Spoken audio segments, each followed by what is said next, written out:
Welcome to Modern Anarchy, the podcast exploring sex, relationships, and liberation. I'm your host, Nicole. I tried to keep her quiet, but she's screaming inside of me. I tried to keep her hiding, oh, shut up. I tried to keep her quiet, but she's a wild, wild woman. On today's episode, we have Erin. Join us for another Relationship Anarchy research conversation. Together we talk about queering the narrative, sensual ways to be in conflict, and rewriting our hierarchy of needs. Hello, dear listener, and welcome back to Modern Anarchy. I am so delighted to have all of you pleasure activists from around the world tuning in for another episode each Wednesday.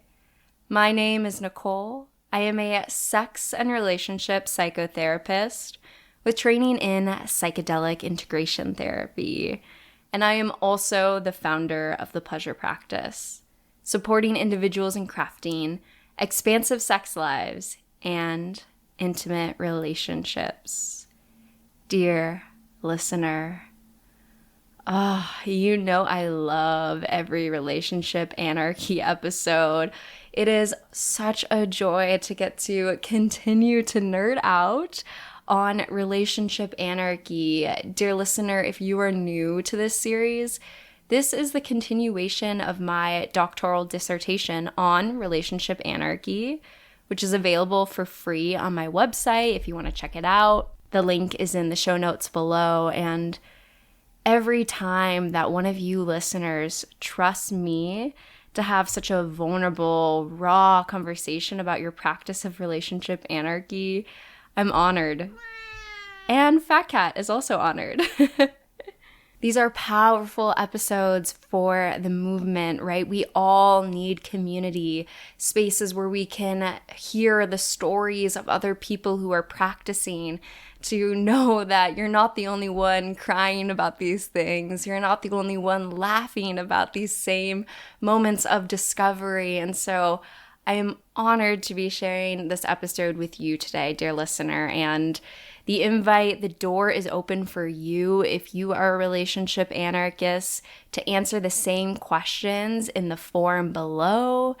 I would love to get to hear about your practice, because relationship anarchy is not defined by the experts, right? It is defined by the community. And so each one of us, every single one of us, has a lens, a view, a perspective on relationship anarchy that deserves to be elevated and seen and heard. And so I am delighted to be sharing this episode with all of you, dear listeners, from Erin, and I hope you enjoy it just as much as I did. All right, dear listener, if you are ready to liberate your pleasure, you can explore my offerings and resources at modernanarchypodcast.com, linked in the show notes below. And I want to say the biggest thank you to all of my Patreon members. And we have a new Patreon member, Crystal. Hello. Thank you for joining the Patreon community. I hope you were enjoying getting to see into my personal life, all the pictures, all the details. And it is such a joy to have you as a part of the community, Crystal. So thank you. You and all of the Patreon supporters are supporting the long-term sustainability of the podcast, keeping this content free and accessible to all people. So thank you. If you want to join the Patreon community, get exclusive access into my research and personal exploration, then you can head on over to patreon.com/modernanarchypodcast, also linked in the show notes below. And with that, dear listener, please know that I'm sending you all my love, and let's tune in to today's episode. And so the first question that I ask every guest is, how would you introduce yourself to the listeners? My name is Erin. I use all pronouns. I live on what I call the Big Lake in northern Minnesota, Lake Superior, and I write a lot about queer intimacy with place, Mm, and certainly informed by the north-south dialectic that I've lived in this country.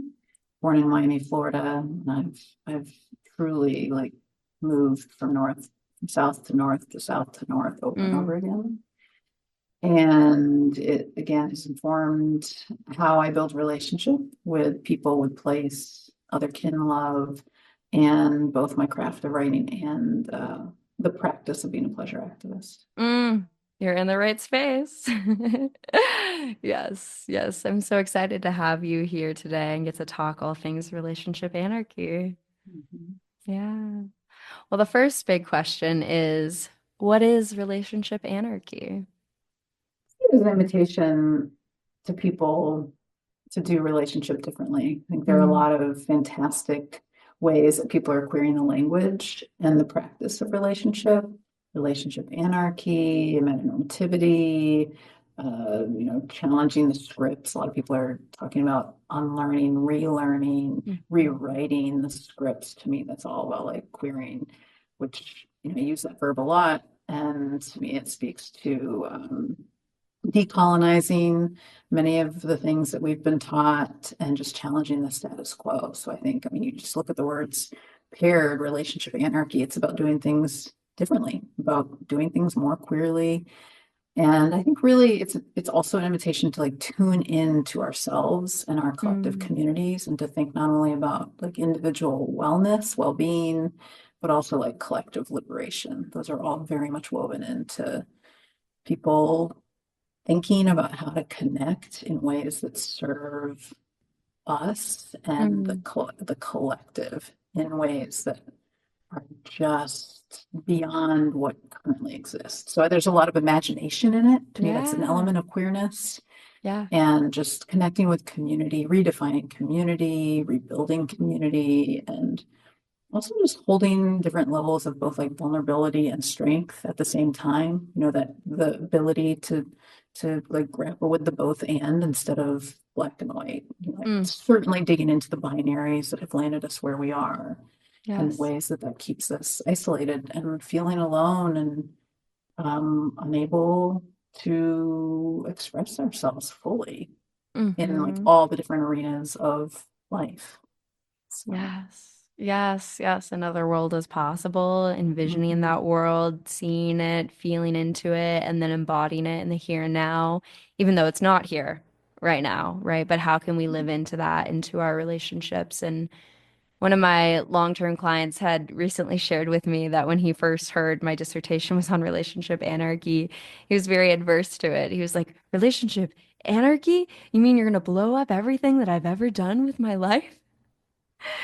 He's come around now to be like, I've learned so much from you, it was really empowering in that sense. But I think, yeah, so many people hear those two words put together and have, because of the cultural connotations around anarchy, often a misconception about what it is. And what I hear you saying is really community based, caring about our community, trying to get out from under these systems, right, to rewrite a new world of possibilities of liberation.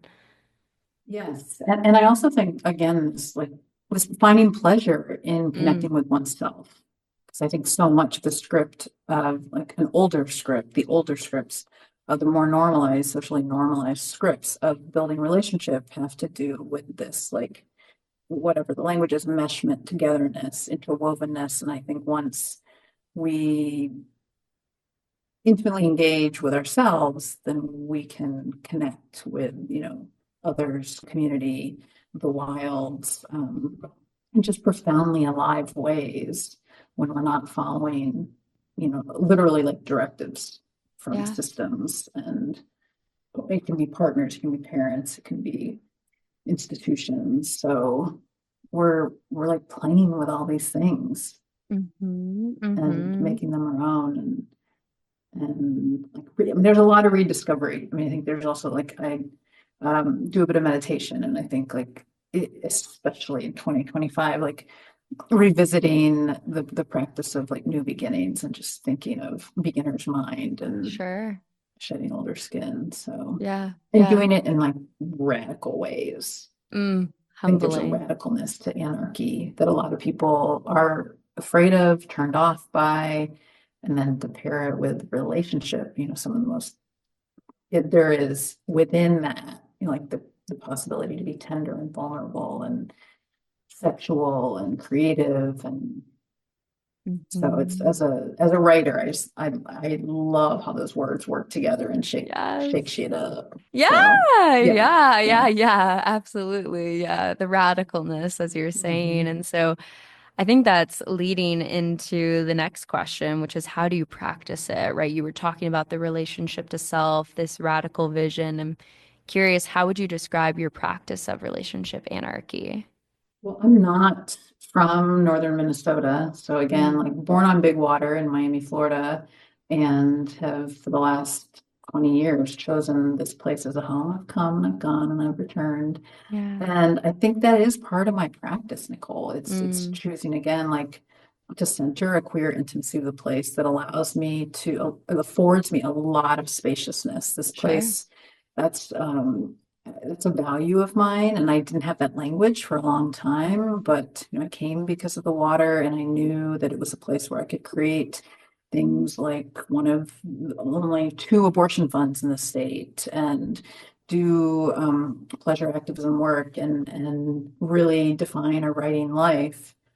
And I think that's part of the practice of like, Mhm. again, creating this relationship, prioritizing this relationship with myself, and then, like embedding myself in community and like really radical notions of building community.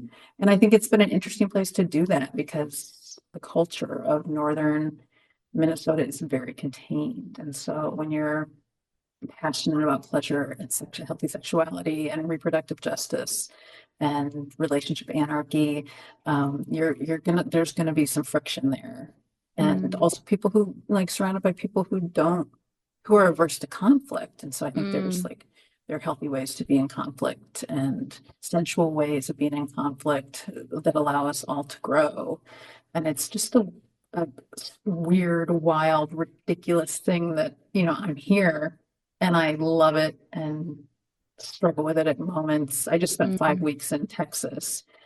I grew up there as well, and my mom is still there. And so mm, I call Dallas my big D and Duluth my little D. And the cultural shift when I go between these places is wild. But tongue in cheek, I give Texas the credit for why I do the work I do. And mm, growing up in the 90s there, it just really taught me who I didn't want to be and what I did want to fight for and allocate for. And sure. yeah, so it's been a very like nonlinear queer process of defining myself. And I think that like as a polysolo person, that's so central to Mm, how I form relationships with others.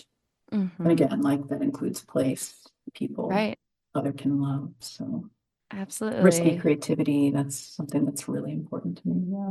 Yeah, yeah, absolutely. I mean, our sense of self is formed by relationships and not just relationships to people, right? The relationship to your location, right? And so you feel that difference in Texas, right? Right? And so I think that it's important to talk about all of our different relationships, including the relationship to self with relationship anarchy, the relationship to place, right? And what sort of power structures are impacting those relationships, right? And so I hear exactly what you're saying, starting that abortion fund in your location, right?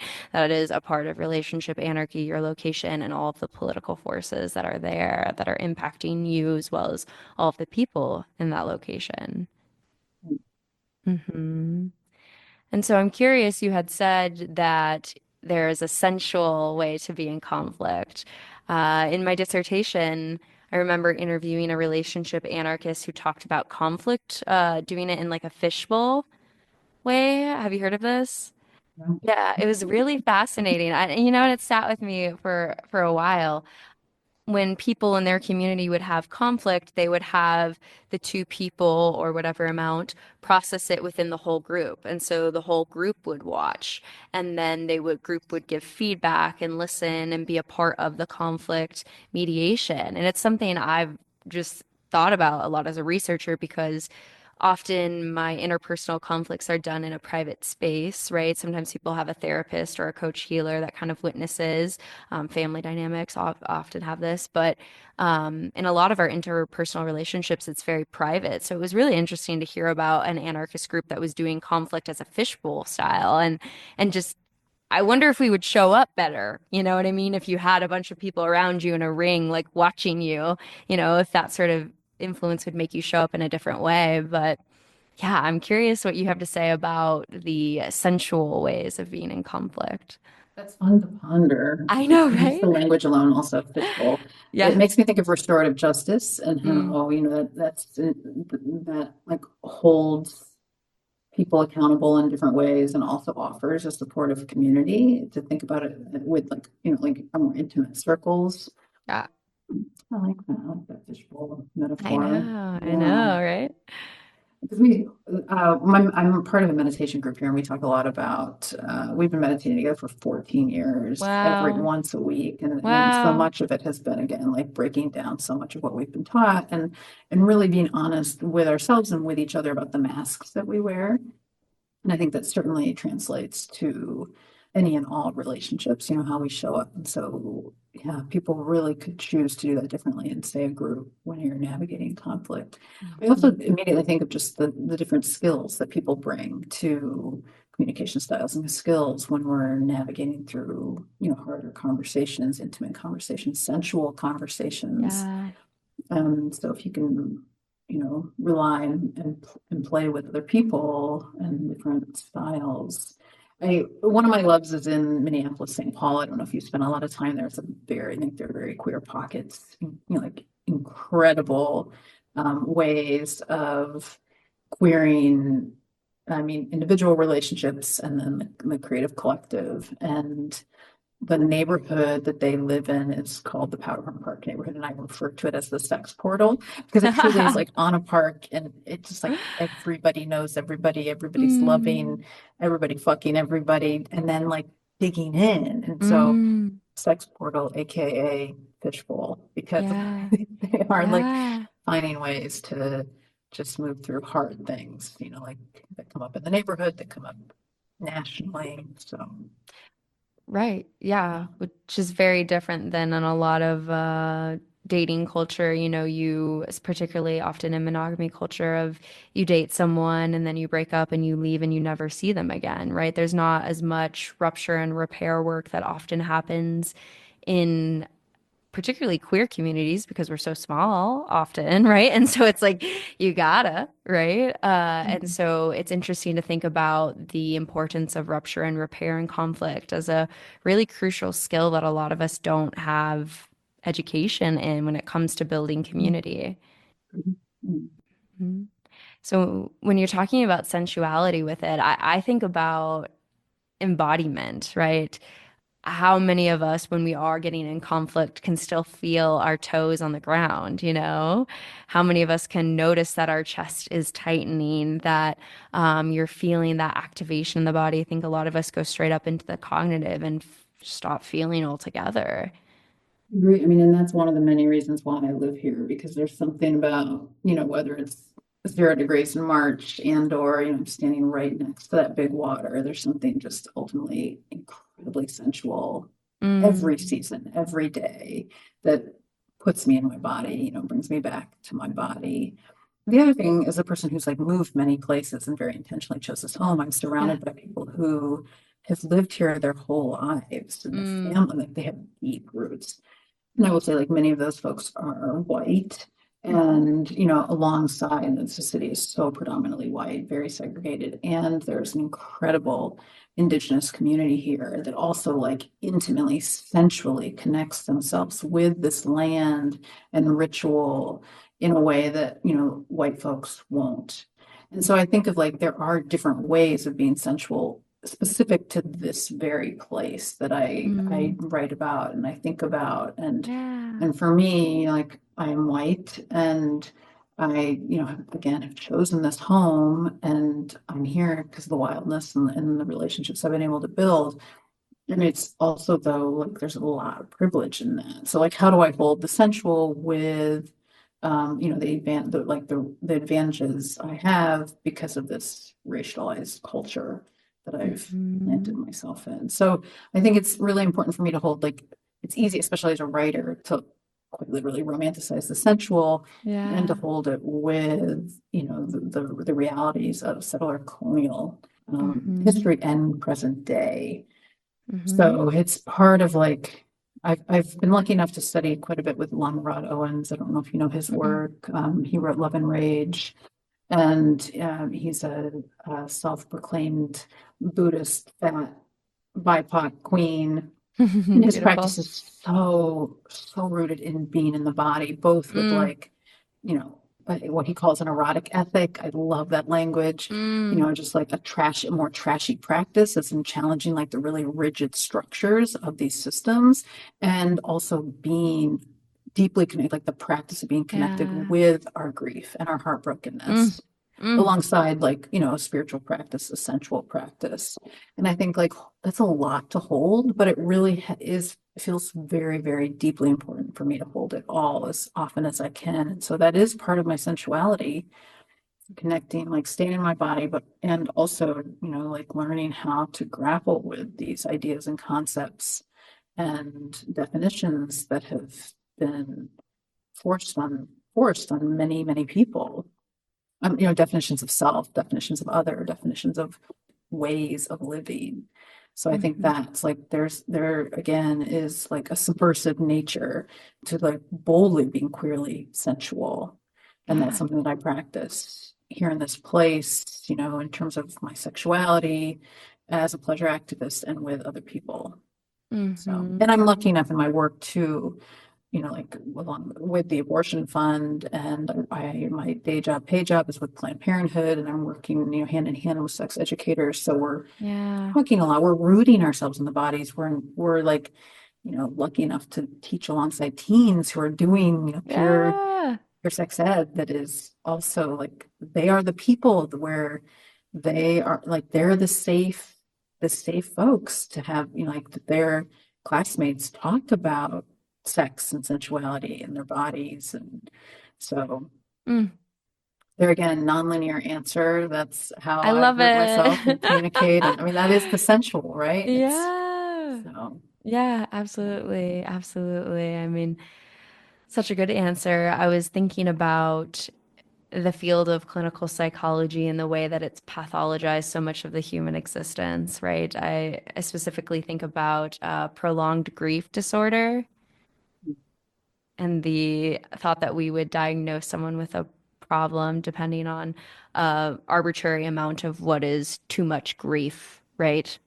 Interesting. Yeah, exactly. How is that Right. even possible Right, to, right. in this Well, moment? Like, exactly, exactly, exactly. And like, hey, I'm all for like getting access to coverage under systems and using a label and all of that stuff. But at the same time, a label like that is really interesting, right? And hmm, grief under capitalism is not an effective mode of production, right? You're not, if you're grieving, you can't show up on Monday, right, for work. And so it's this constant push, push, push, push. And I always have talked about in the podcast how I deeply believe that your ability to experience pleasure in the erotic and to orgasm, to have that release of the body is deeply connected to your ability to cry. Right. I find those two things very connected. The vulnerability of allowing your body to release, whether it's pleasure or pain, I find those to be a connected thread, which is what I'm hearing from you is how your grief work is so deeply connected to your pleasure work. one, physiologically, I mean, the diaphragm is, I was actually just having this Yeah. conversation right next to the big lake with a Yeah. beloved of mine who is grieving Mm. the rupture of a relationship. Yeah. And she was using that language too, like, are they going to lean towards repair, rupture?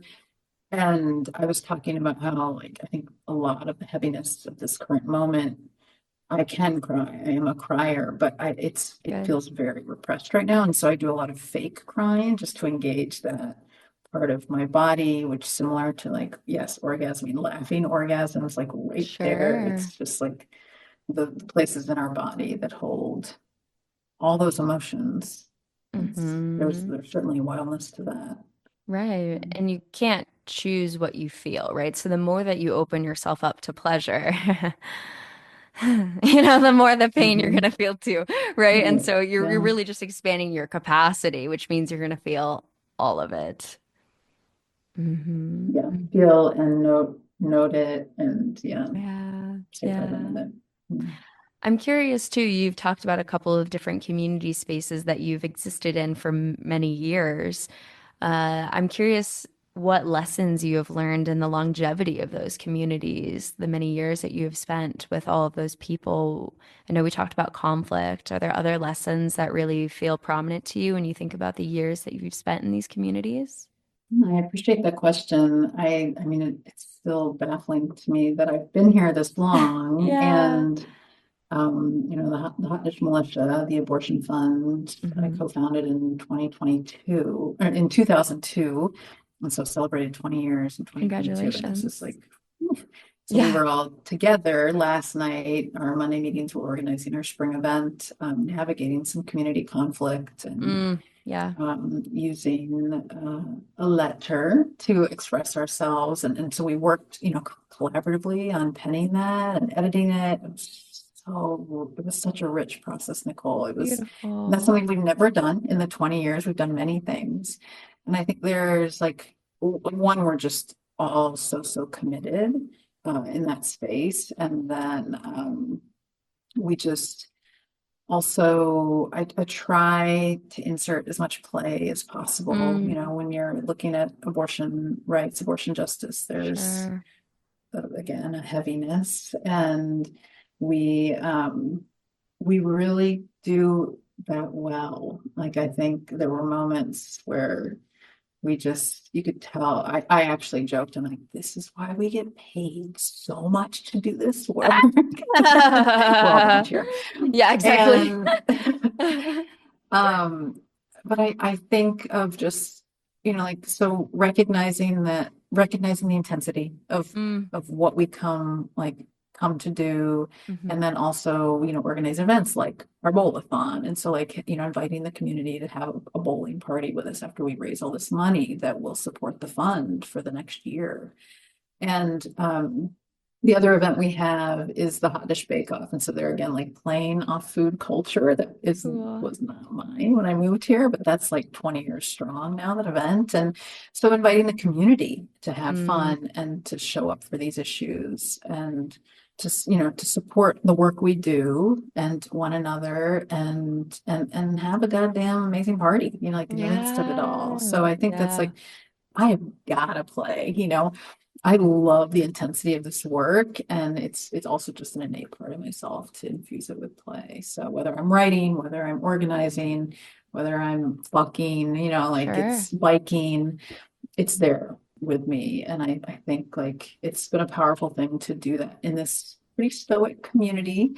And Yeah. just always ultimately I'll always find the receptivity there.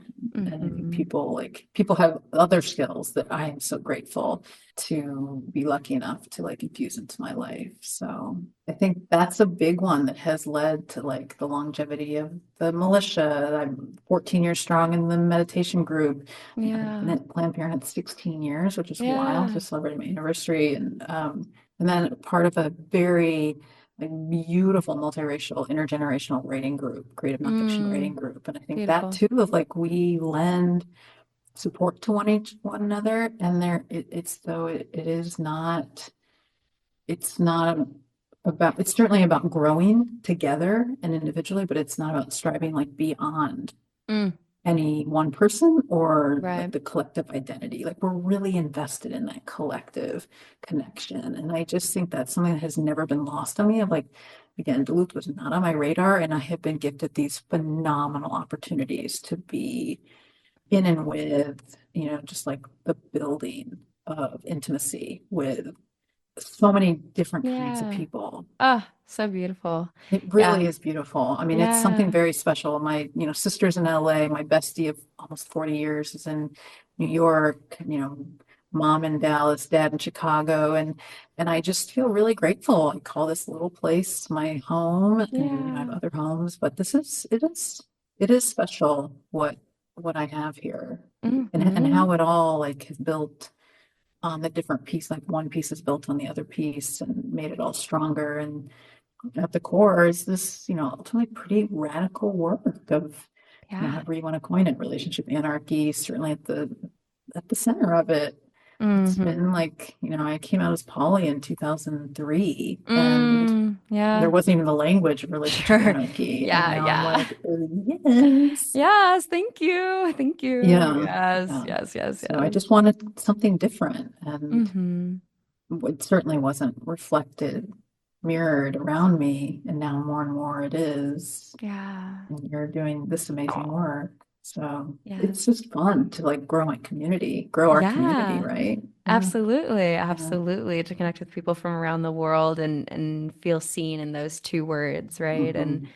yeah, I'm hearing the power of the collective, the power of diversity, and it was reminding me of therapist Danielle Herrera, who had came on the show at the beginning of 2024, and she had done a couple of talks on decolonizing therapy, which is a never-ending conversation, surely.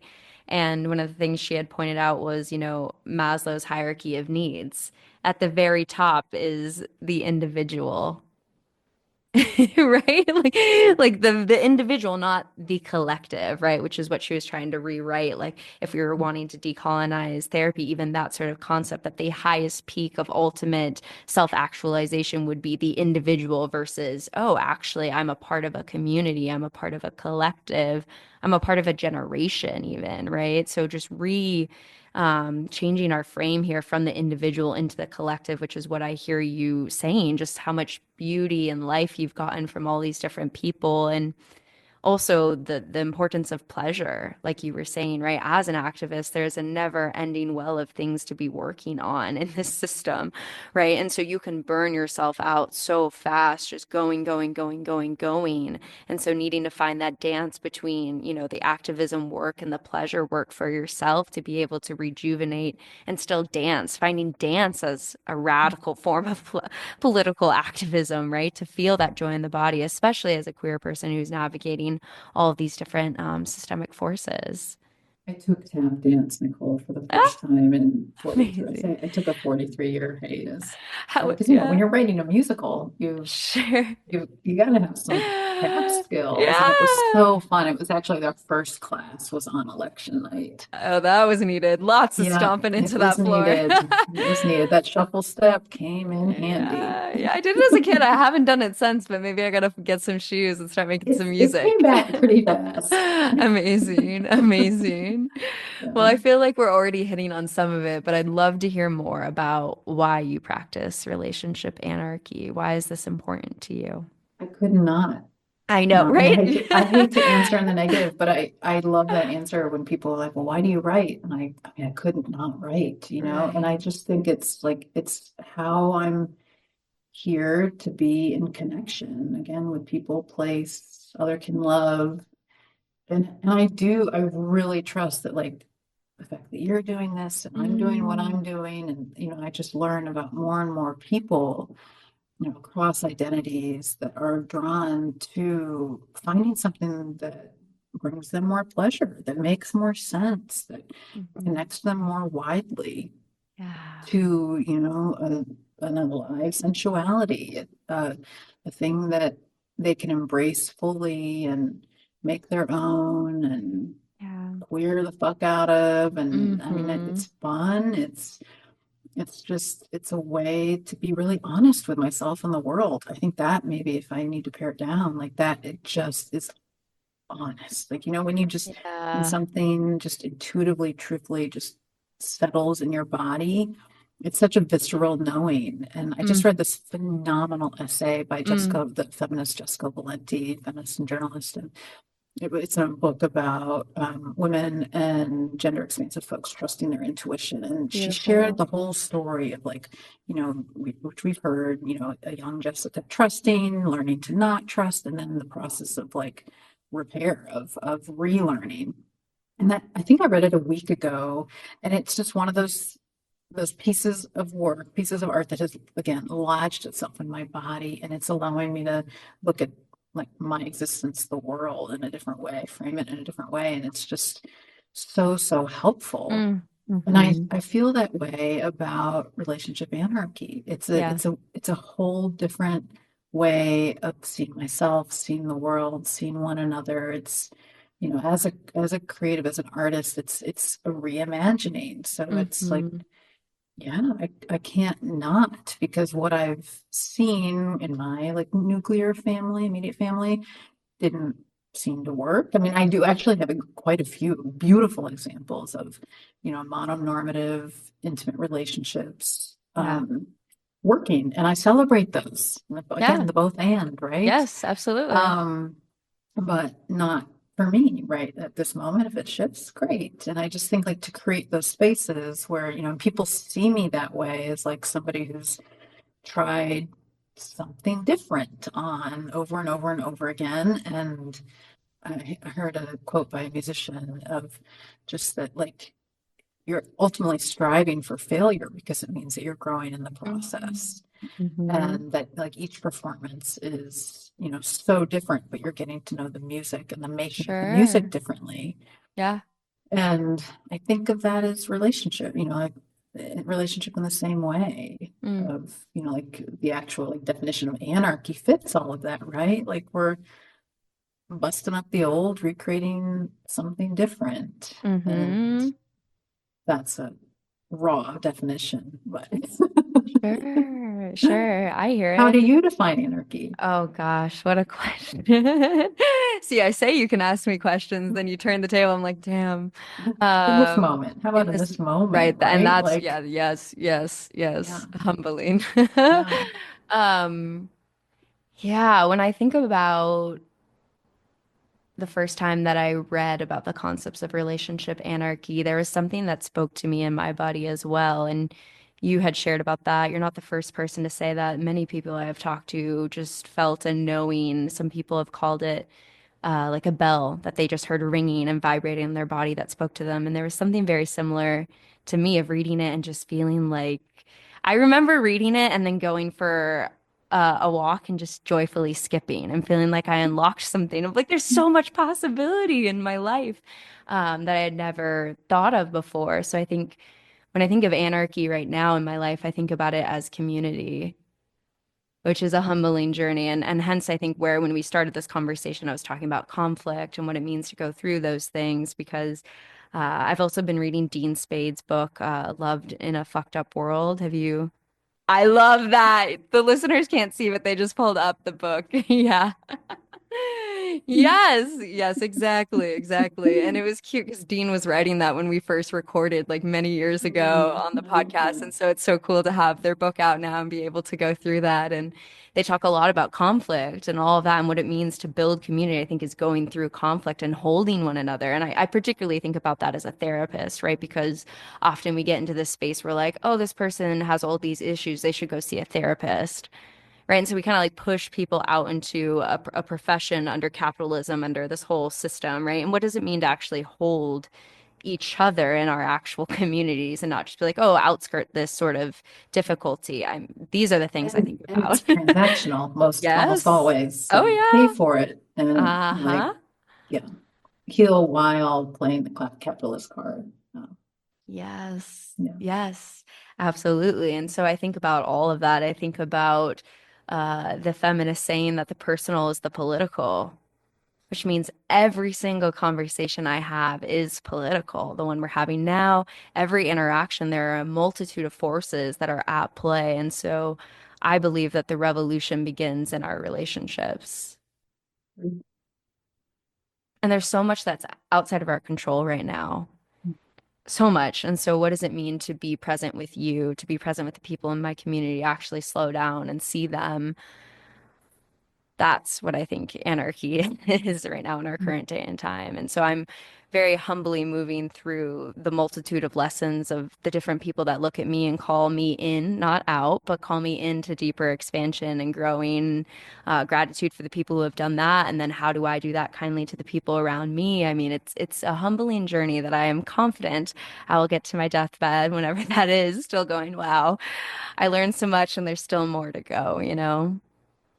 May I ask you another question? Yeah, absolutely. Keep So them coming. I really appreciate that you've centered conflict here in this conversation about intimacy and relationship anarchy. Yeah. And the Hostage Militia is navigating again some conflict in our community with one of our community partners, longstanding, and Mm, as an abortion fund, the issue is very stigmatized, and so to sure. build community it requires strategy and humility, certainly. Yeah. And one of the things that we've most recently been met with is that this partner is no longer willing to hang up, say, a poster for our upcoming event. And one of the things that some of the language that they used was that they're now taking a stance of neutrality and that they want to be there for everybody. And so thinking about relationship anarchy, I've heard people who say identify as queer, poly, trans, would identify as like, part of communities on the margins, say that they do relationship in subversive ways, but yet anarchy just doesn't feel right. And I would love to hear your thoughts in terms of like if people are challenging you or these ideas in ways that like are trying to stay more neutral, Mhm. um, that more people can relate to or find themselves in.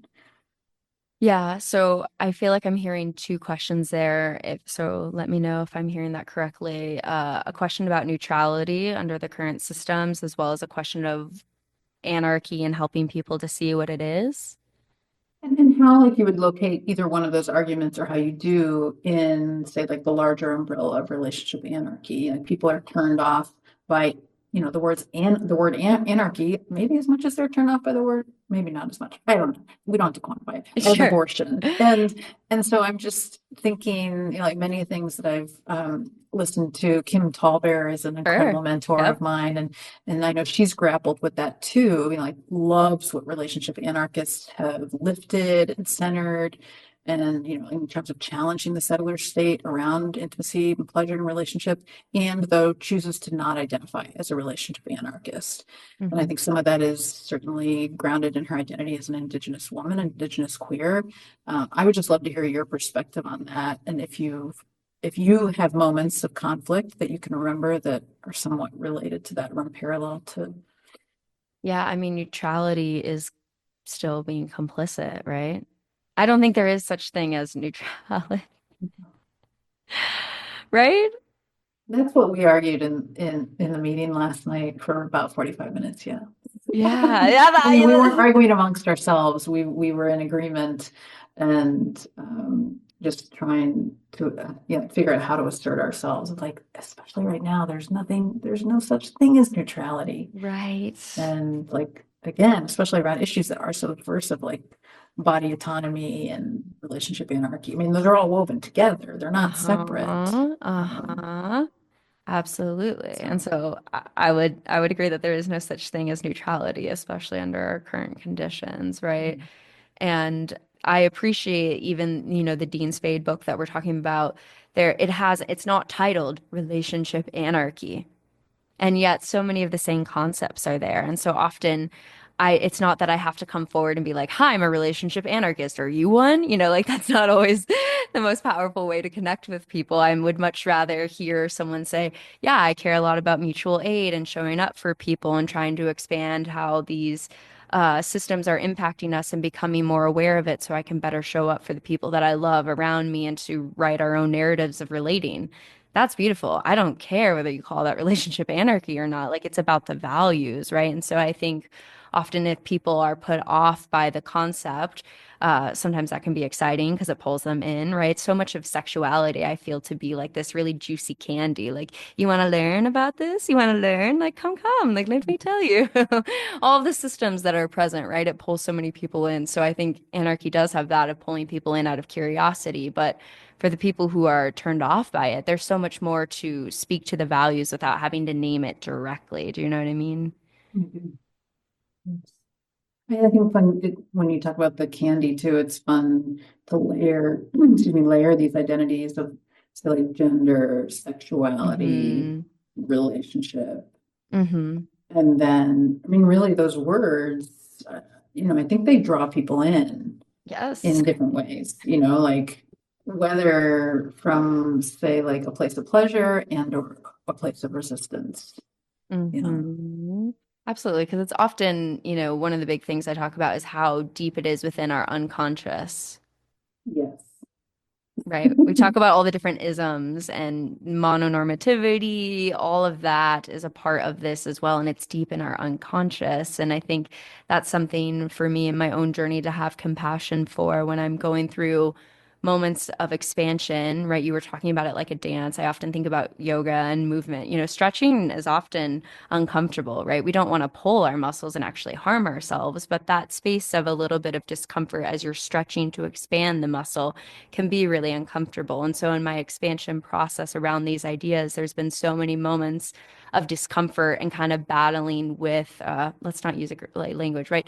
Exploring my relationship to responses of craving something and then getting curious about why I crave that because maybe it's part of these deep systems that have been internalized, right? And so a big thing of my practice has been, hey, I'm having this thought and I don't want to be attached to it.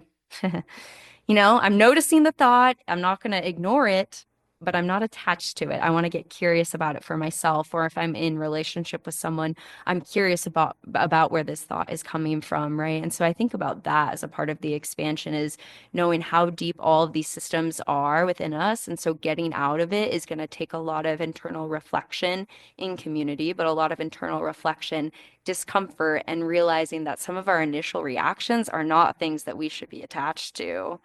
I've been reading, devouring, spreading the word widely about the book Secure Relating by Sumeria Nan Kelly. I'll have to check it out. Yeah. So, so good. So good. They also do a podcast called Therapists Uncensored. Oh, Like yes, they've yes. been doing that for a long time. And, they're bringing their many, many years of experience as therapists and Mm-hmm. researchers and queer Southerners and badass Hell yeah. Texans and just like looking at how again our attachment styles are shaped by from subconscious to learned behaviors to and then like challenging the ways that we navigate or respond in relationship. And that one of the things that Stu says over and over is like, like give it 4 or 5 seconds or no, give it the fourth or fifth thought. She's always referencing that, and certainly different parts of the brain and how we respond. So it's not you, it's your amygdala. That's one of their places, Ah, which I sure. love. So Sure, yeah, it's absolutely. been fun to like just hold very dear the work of Dean Spade and both those Mm-hmm. women, both those Mm-hmm. queer women in the start of this year. Ooh, thank you. Thank you, Yes. goddess. Absolutely, absolutely. I feel you on that and the importance Mhm. of those resources to really change our consciousness around these topics, right? Yeah. And such Yeah. good, like good systemic, real systemic grappling in very different ways in both texts and all their Mm-hmm. research and works. So, Absolutely. I'll have to check yeah, that out. I love all the really good. resources I get from every conversation. I'm like, yes, like so good, so Yeah. good. Yeah. That's the co-learning. That's the co-learning. Exactly, exactly. And I'm curious then, we're talking about it already in so many ways, but to ask more directly, how do you think relationship anarchy has impacted your practice of intimacy? In many ways. Right. Yeah, exactly. Again, first off, I have to lift where I live. It's real, Mm, So I think there's a part of my practice as a relationship anarchist that recognizes, like what Dean speaks so mm, uh, rawly yes. about this, just like the things that we carry with us, the things we've learned, and also, because he's, I think, challenging the fact that he has written a fantastic self-help book and like look at the systems that allow the self-help industry to make Right. millions, billions of dollars. So it's like, yeah, look at the self and then take a step back and look at the systems.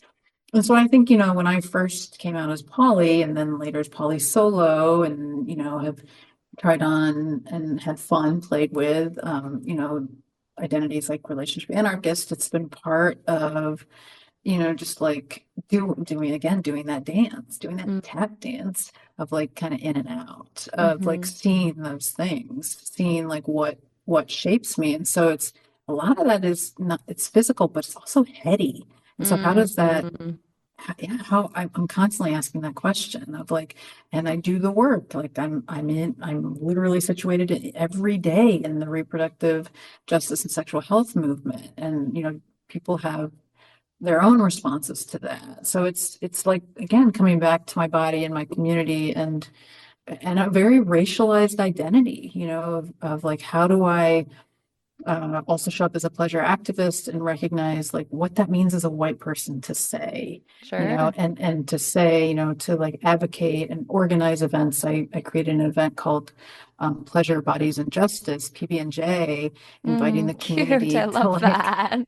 to like be together and really dig into a lot of these ideas and recognize like, well, this event would be very different, say, if it was in Minneapolis than if it was here.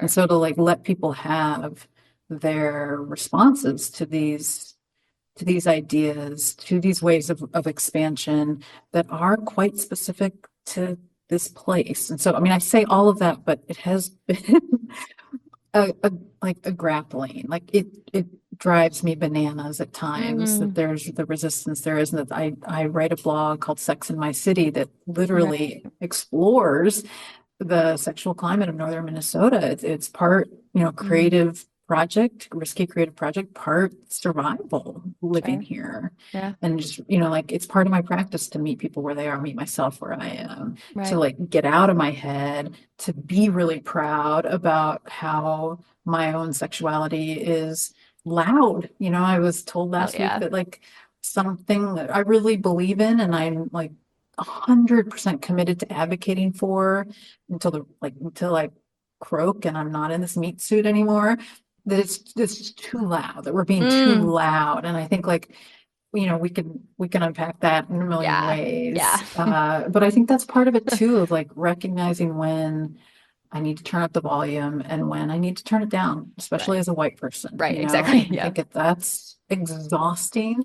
And this is a place that, again, the culture is contained. And Mm, I need to feel the feelings I have about that and also find ways to respect it and accept it.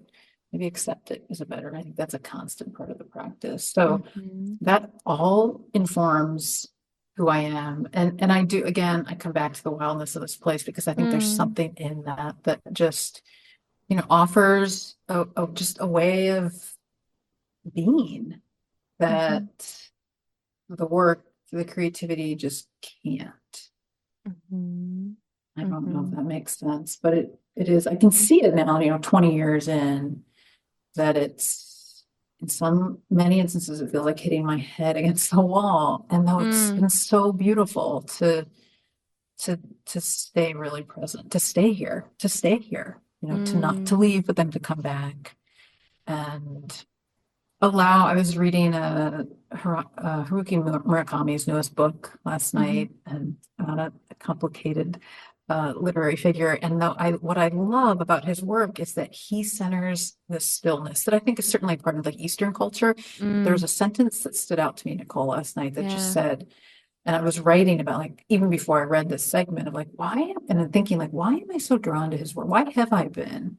But Mm, it's that he centers the stillness. And there was a character that said, in this place, because there's a world within a world, he's an incredible world builder, and that like, literally within a wall. And this character says, here we allow things to just take their time. mm, And I think that's such a part of this work, certainly a part of like we are as sensual beings and advocates for like again like a larger collective knowing of pleasure. And yeah, I think part of this has been like like I have a lot of fire in me, hell and yeah. just balancing like when to, was it Valerie Card speaks a lot in Revolutionary Love about like breathing and then pushing, Mm, and that has been helpful to me. yeah. Breathe and then and push some more, and don't forget to breathe. Mm, But I think that's so part of this work that we do, is that mhm. it's a lot of many things that allow us to like both take our time and then recognize that time is a limited resource, and like people are dying, Oh people yeah. are people feel unsafe because of lack of, access to resources and, you know, inability to find a language that resonates for them related to sexuality and Yeah. relationship, a practice that resonates. And there is an immediacy to this work to get these ideas out Oh, yeah. and to like create safe space for people to talk about them. Like they're not to like center scarcity thinking, and there is not enough space here. I Yeah. will just speak to my community for people to have honest, real conversations about sexuality, pleasure, queerness, trans safety, trans visibility, and the intersection of all these things and relationship anarchy. I mean, Yeah. there's just people are hungry. I mean, I could feel that at like PB&J. Like people just were like, thank you for this. And anything that appears that is out to offer down the community that allows us to be, like our full selves. I mean, I think when Hmm. when I was, like deciding to do this work, I just was like, Mm. wait, people talk about this part of themselves and this part of themselves, and it's like, but we never talk about who we are as sexual Oh, beings. yeah. And I just was like, wait, why is that pushed Yeah. off the table? And so I think that's been a part of this work is like, well, that part deserves, time and space too. And then if you look at it in terms of through a collective lens, that part deserves time and space too. So Hmm. I think, like the work you're doing is an invitation to Mm. give those parts more space, and it's Yeah. completely invaluable. Yeah, I appreciate that. I cried a lot and was really scared to do it publicly while in grad school. But it's okay. It's all worked out. I'm very grateful. As you were speaking, I was thinking about one of the people in my community. They work in a government job and also do burlesque, right? And they're also queer, poly, all the things. And the fear they have about their job ever finding out about the burlesque that they do, right? This really big divide that we have between the personal and the professional and what's allowed to be talked about at work versus not, right? And so, like you're saying, when we don't have language for sexuality, any of these other pieces, part of it is all of that structure where, God forbid, you let that out, you could lose your government position because you'd no longer be what? Respectable? Let alone the sexualization we have on even like things like breastfeeding in public, one of the most like natural experiences of our species, right? Being so utterly forbidden because of what? It's Fear. sexual. Yeah, yeah. That's what I'm saying. What is that? Yeah, When you yeah. really think about it. And I find all of that to be connected about what we put in, whether it's conflict, like we started talking about at the beginning, put in the private sphere, or pleasure, or even just sensuality, or even just the basics of feeding a human being from breast milk. Like all that stuff gets put into the privatization. And then that's where we see a lot of, hurt and conflict and all that stuff because Healing, like you were talking about earlier, right, yeah, therapy pay and for it. growth. Yeah, Do it absolutely. And alone. in an Yeah, individual one-on-one, yeah, because who wants to do group therapy? I want all that time on me. right. Yeah. Oh gosh, like when you it's like wow. When you put it all together, yes, absolutely. And so then the power of our voice here, the power of all these other people that have come forward to create resources for the movement that are slowly changing our consciousness, and it's rising in that sense. Even just for my dissertation, a very basic Google search, in terms of the rates of people searching relationship anarchy has increased dramatically, right? And so there is a cultural consciousness that is forming around these concepts, certainly. Yeah, I mean, language, and also want to give a nod to like the younger activists, pleasure activists who have just, centered language around all the different ways that we can define our sexual selves. And I mean, talk about paradigm shift of the last 5 to 10 years. That's Mm, enormous hmm. degree, just like demanding more space for these parts of ourselves in really dynamic, queer ways. Love it. Yeah, yeah. The liberation of bringing all of that into the light to lift up and release shame. Oof. I'm very excited because I know when I think back on my past consciousness and my Christian purity culture days, I was the one who was condemning homosexuals, very strongly, which is funny to think about now as a queer person, right? To think, why was I so passionate about it, right? And so when I see all these people who are yelling so loudly at us, it's like, what is going on in there for you that this is such a touchy subject? Yes. Right. Think about that Right. often as a queer trans person and all, like literally on, very risky creative counter protest Yep. lines where Yep.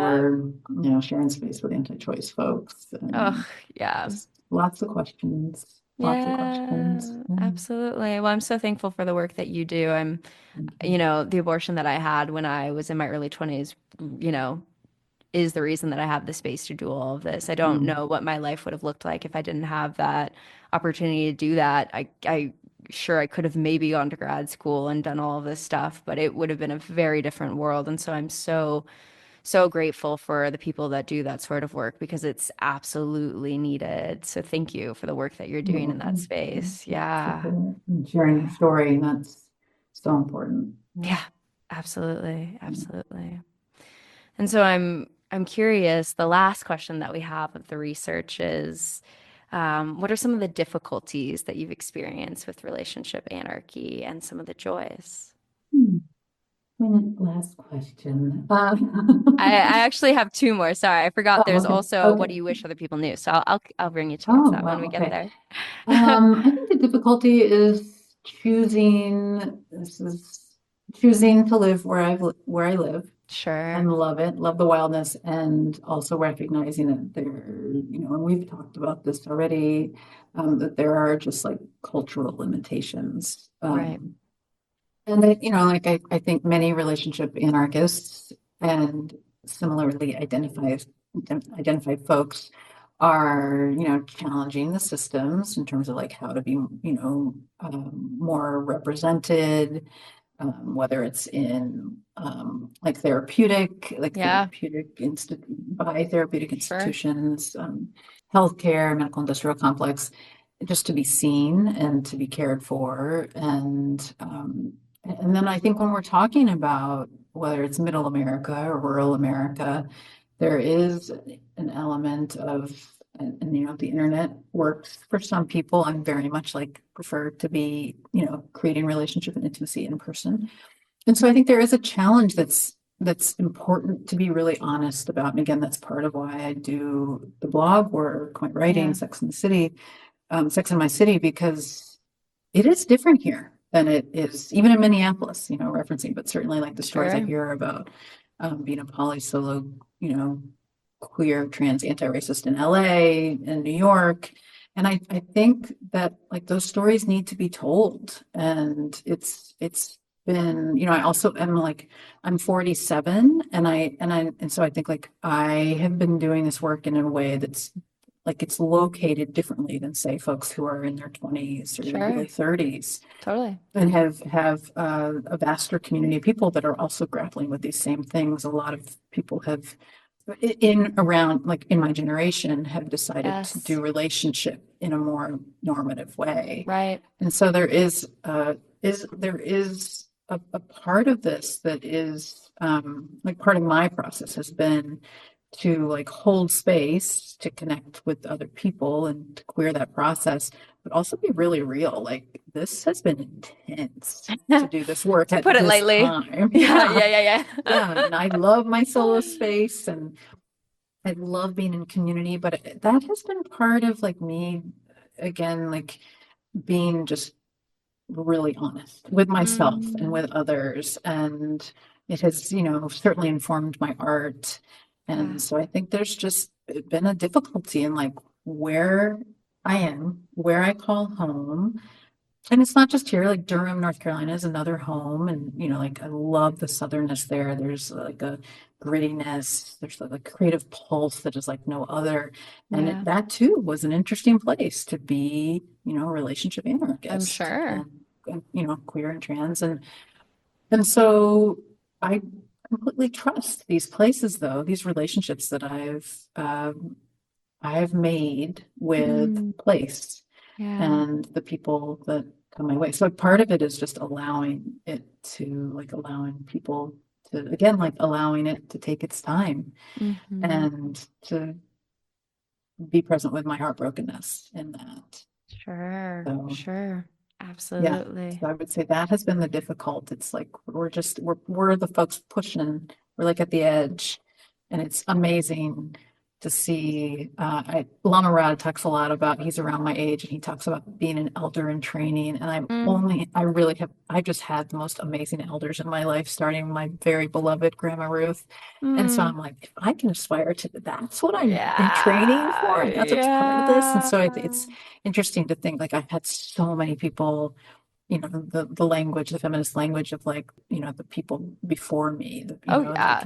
people that have laid the groundwork and just like Yes. such reverence and appreciation. And now I'm one of those people. And it's, Yeah. and the person who's lived in Minnesota is like, oh God, that's too much. That's too big. I can't claim that. I'm going to proudly claim that. Like, Hell I am an elder in yeah. training. Yeah. And, I've done a lot of many years of work here, figuring myself out and lending those experiences to the community. So it's Mm-hmm. been profound and beautiful. And I just have the most stunning community of folks around, certainly around the country. And I was lucky enough to bike tour across the country twice for reproductive Cool. justice. And that Hell was like the yeah. queerest, like, Hell and yeah. the queer who organized the first tour and then was on the second as well was writing her master's in the Mm, politics of sexuality. And she mm. had biked towards solo. And then she was like, what? No. The next year she's like, I need, like, a gaggle of queer bikers. Hell yeah. And it was so phenomenal because there Mm, were, like, such an array. There were those of us who had, like, a really developed intimacy with our bodies mm. in relationship to bicycles. And there were people who had never biked more than 10 Wow. miles. Wow, that's a big And shift. yeah, it was huge. And we biked the first tour of New Orleans to New York City. Mm, And I think, like, locating myself within that group, almost everybody else was from urban America yeah. and had very different relationships with reproductive justice. So we were also navigating that. We would roll into these communities and we had pre-organized community conversations about Mm, body autonomy and the movement and reproductive health activism. And it really was an invitation for me to just look on a national scale of, like, oh, that's what this means to be me, yeah. to be doing this work where I do it. Mm, And I actually thought I was moving from Duluth at that point. I mean, I mm. packed up my whole life and then I was like, no, it's the place to go back to. Like, it's the Yeah. place to do this work. Mm-hmm. So, All of the roots that you've built, mhm, right? An elder in training, again, the community focus, the highest joy to be that community focused, rewriting Maslow's hierarchy of needs, right? mhm. To more of a community focus here with that. And so I see so much of that. And yeah, there's so many people who have reached out to me who talked about the difficulties of trying to do this in more rural areas because it's harder to find people in those areas who share these values. And so I feel very lucky to be in Chicago to find so many people that resonate with this. And so there is definitely a privilege to that of living in a cityscape. And so the more that you're in rural areas, I can imagine the more that you have to go through conflict even more so, right? Because those are the people you got when we think about queer community having to go through conflict and you add relationship anarchy on that and you're in a rural space. Now you're really going through it because these are the people that get what you're talking about, right? And so I do think it's beautiful to think about the ways that, these situations force us to develop these skills in ways that I think is really, really strong when we look at our community.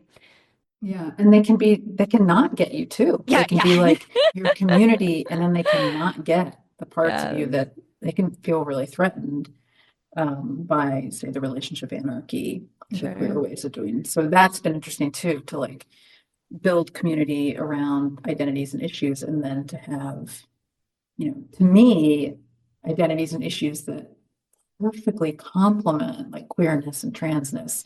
And yet, for many folks in that community, they don't, or they don't Mm. yet, and sort of feel, the aversion there too. Right. And even the people that we do have that value to value alignment with, it's always important to remember that we exist in our own perspective, our own lens of reality, right? And so you are existentially locked within your own perspective. The existentialists often use like such negative terms. They would say, I have a post-it note somewhere up here, and it says, "We are all condemned to be free." Right? It's like condemned. I'm locked. All this Well, stuff. their Yeah. favorite word is crisis, right? Yeah. Existential crisis. Right. Exactly, exactly. You see it. Okay. So yeah, if we're locked in here, we're condemned into our own perspective, right? It means that even the people that we feel, wow, I have the same values, the same thing, even our lovers that we spend time with, we think we're seeing the same story, but the reality is you have a story and I have a story, right? There is no capital T truth. It's the mix of both of our perspectives. And I remember there's a book from Irving Yalom, who's more of a existential relational therapist, who was providing therapy to another psychotherapist. And they ended up taking notes at the end of each session about what was most significant that they thought out of the session. And when they finally compared all their notes, they were completely different things. So my supervisor told me that to be like, Nicole, like do your best, take accountability, learn, all of that. But also at the end of the day, the things that you think are really helping someone might not be any of the things, right? And so I think even when we do share values, it's inevitable, hence where conflict comes up, right? It's inevitable that we're always working within our own lens. And so a bit of humility there to know that there is no capital T truth. There are always two sides, three sides, four sides. How many people are there, right? But we all have a bit of the experience, and there is no capital T truth in that. So always honoring that, which is also what I find so beautiful about relationships, to know that even the person that you could spend every day of your life with is still a complete individual being, all of themselves, with so many deep rivers and oceans of thought that you will never even be able to tap into. They are a complete universe of a human before you. And so it's hard to feel that in the day to day when you're just rushing through things. But if we really stop to think about the profoundness of the human existence, like you, Erin, are a whole human with a just multitude of stories and wisdom and meaning making, that, it's so beautiful, I think, when we really can slow down to tap into that level of seeingness for the people around us. Yeah, I appreciate you lifting that of like, there's no capital T truth, there's no capital S story too. I think, Yeah. we're Yeah. talking about that on many levels in terms of like a different, I think it's like deeply woven into like old meditate mindfulness practice, about being aware of the stories, thoughts. But I think that too, and then you blow up the notion of, say, being in intimate relationship with one person. And so you're literally weaving together like our internal stories and the many, many stories of the multiplicity that you're, connected with. It's kind of getting a little Powerful. meta there, but it's Yeah. true. I No, but mean, it's all like, right there. Yeah. right. And that's part of like, again, creating time and space to like be with ourselves and then to be in connection. There's a lot there that I think Yes. wasn't acknowledged for so, so long. So like the complexity of who we all are. I mean, ultimately that's what we're giving space to in the work that we're doing and Hmm. inviting others to do the same. So Absolutely. Absolutely. It's a yeah, humbling journey. That is my favorite word of this. yes. Humbling. Well, I know we touched on some of the difficulties and you also shared some of the joys of community. And so I'm curious for the last question. What do you wish other people knew about relationship anarchy? There's a shimmery quality to it Mm, that is like nothing else.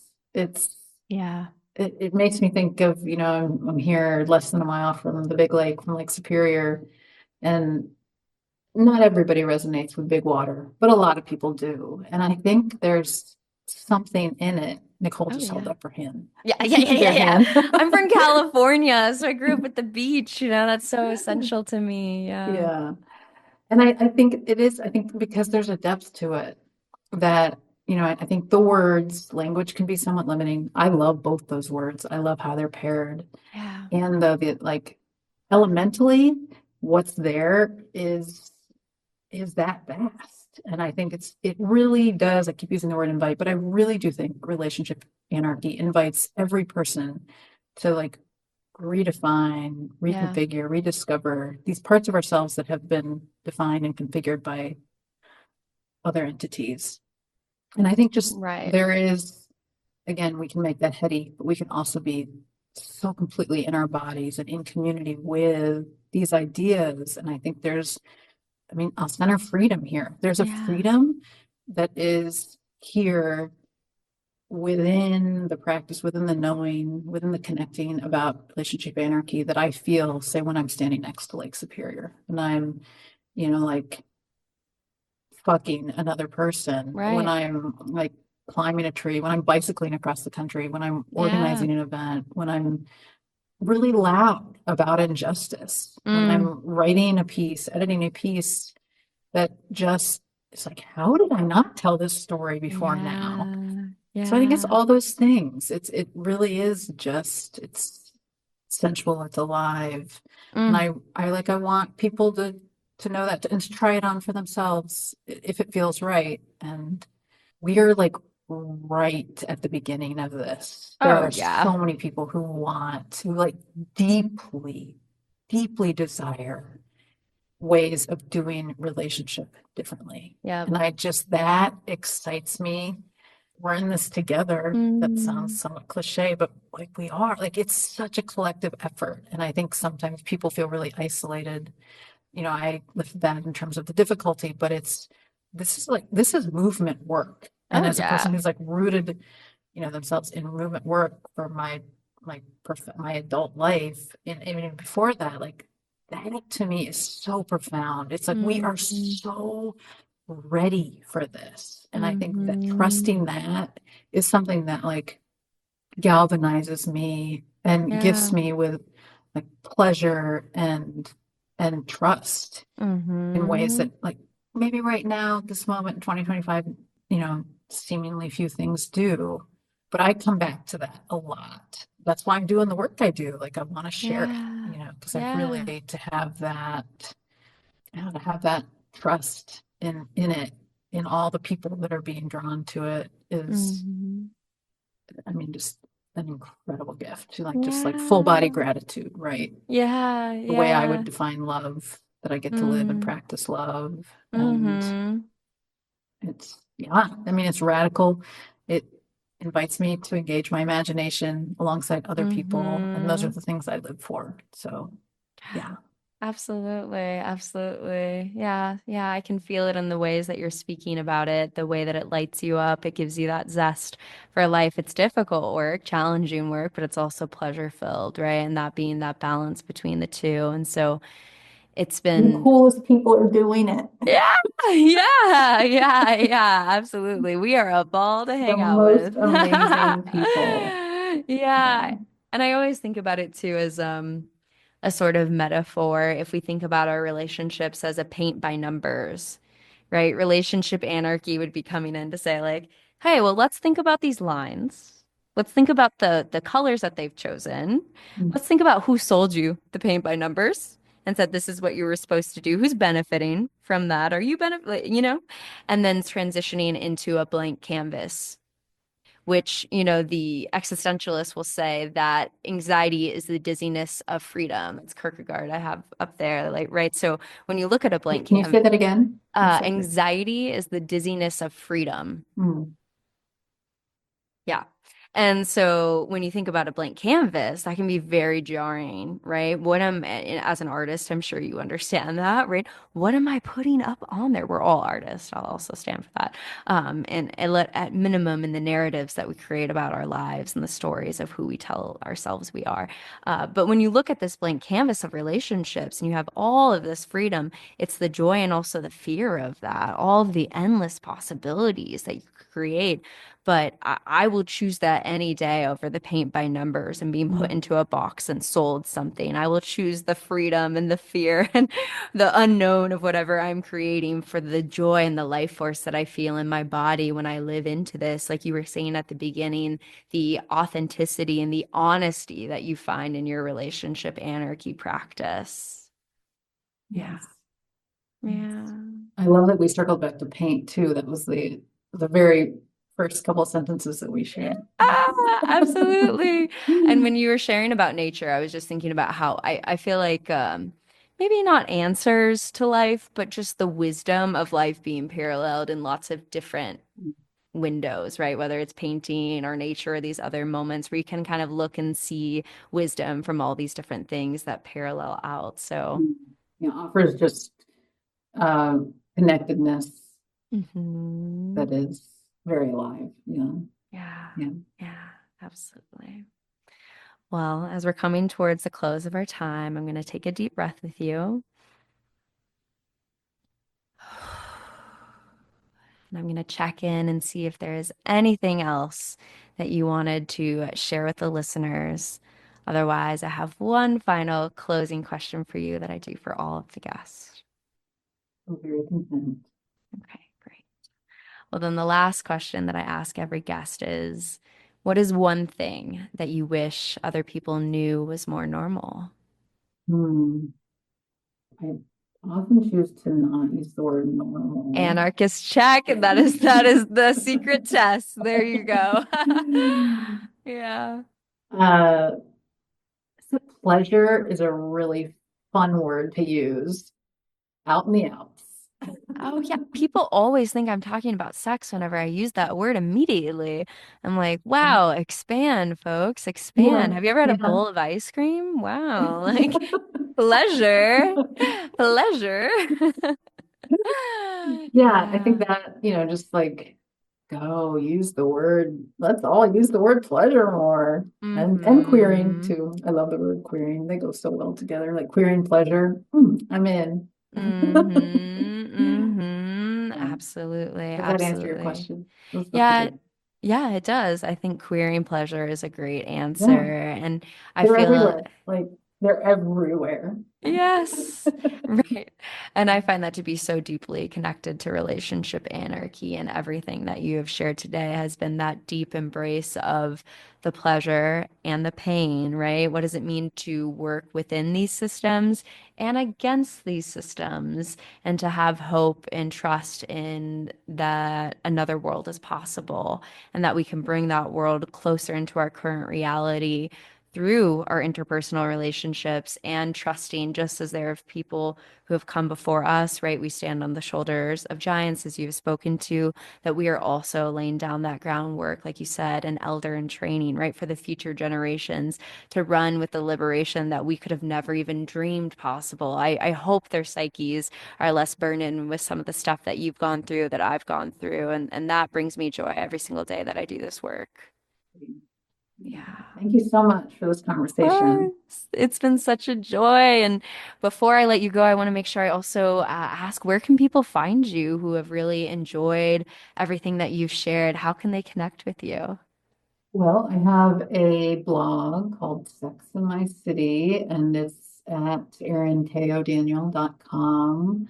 I'm on the socials, but sparingly because I choose to be in the wilds. So Yeah. I do keep a running. You can find my handle at Instagram is O'Daniel Erin, and I use it as a virtual library. So a lot Mm, of the texts that I referenced will be listed there. great. Many, many, many of them center pleasure activism and relationship anarchy. And so I know many people enjoy taking a look there. Amazing. Amazing. And Well, I will Erin, also share one of Hot yeah, Dish go for it. Militia. You Yeah. can find more about the Hot Dish Militia Abortion Fund online. And I don't think there are any other Hot Dish militias in the world. So enjoy the Yes. search. Enjoy the search. Yes. Well, Erin, it truly was such a joy to have you in the space and to be building community and resources for the movement with you today. So thank you. Thanks for the work, Nicole. If you enjoyed today's episode, then leave us a 5-star review wherever you listen to your podcast. And head on over to modernanarchypodcast.com to get resources and learn more about all the things we talked about on today's episode. I want to thank you for tuning in, and I will see you all next week.